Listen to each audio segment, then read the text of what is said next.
Hello. How you doing? On to the video.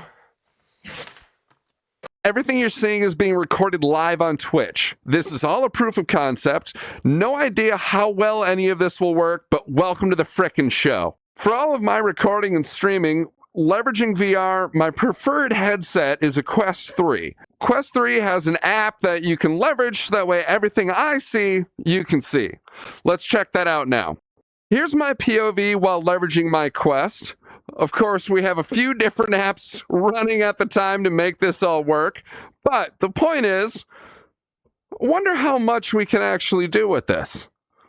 Of course, the first issue that we're experiencing, a little bit of growing pains, headset is lagging, and I'm not really sure why. Who would have thunk it? Image stabilization is absolutely stressing my GPU. Is it chug-a-lugging along whenever I'm...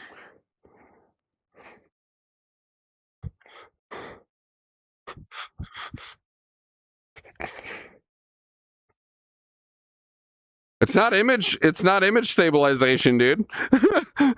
I thought that's what was like stuttering shit up, but it's like it just stuttered now. I don't know. I got an idea. We'll get to it in a sec. Since we're noticing a little bit of lag with our image stabilization filter, let's check the smoothing radius. Maybe we can lower it a little bit. That'll lower the stream delay. That's good. We like that. All right, smoothing radius is lowered.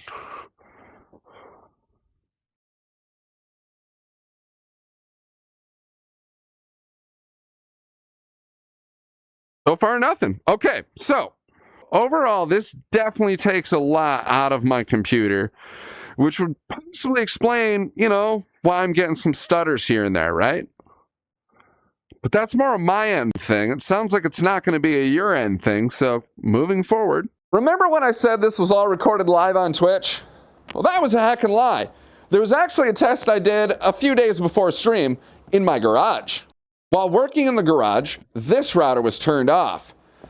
See, I have a Wi-Fi mesh with a router in the house and this one here in the garage. Ideally, turning this router on would have caused my headset to disconnect from the one in the house and to the one in the garage. Instead of the router turning on and lag magically going away, I was instead rewarded with a black screen for our recording. Now, this Wi-Fi mesh was marketed as an AI mesh.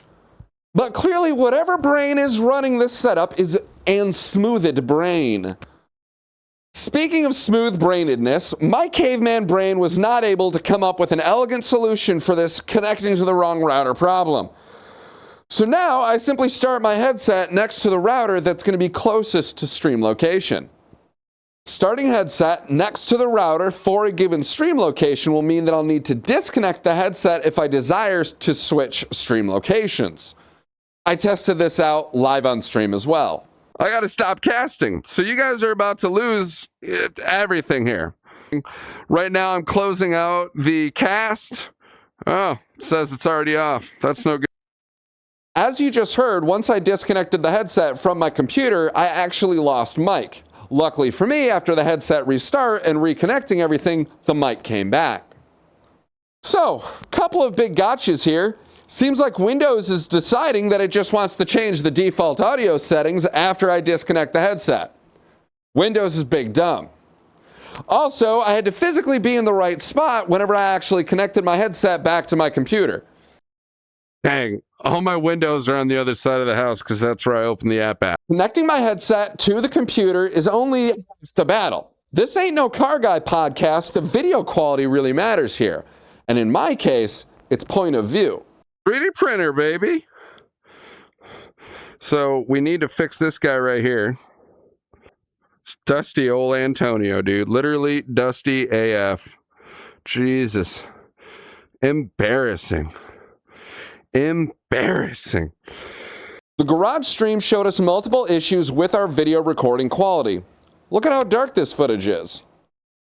Or in the case of rolling this tire, it's at the bottom of the screen instead of in the middle. So I've got some issues with the recordings being too dark. No surprise considering that I don't have a flashlight coming off my headset. Also, my view is actually in a 4:3 ratio while YouTube is in a 16:9 ratio. Much like torque numbers matter, So does camera framing and brightness. Now let's let StreamMe finish this party off strong with one final camera test.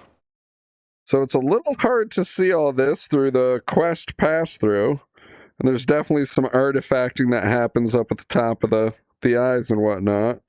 Especially once I get closer, it gets all weird and hard to actually see. But we did it. Small circuit board work in VR. All right. So now we have a camera that we can use to actually do the soldering. So I've got a camera connected to my computer and a VR headset connected to my computer. And I'm using the VR headset to look at the camera. And this is hard as f***. This is hard as fuck because the camera is at a random weird-ass angle. Yeah, so like me moving... Like right now I'm moving right, and it's moving not even straight across the frame.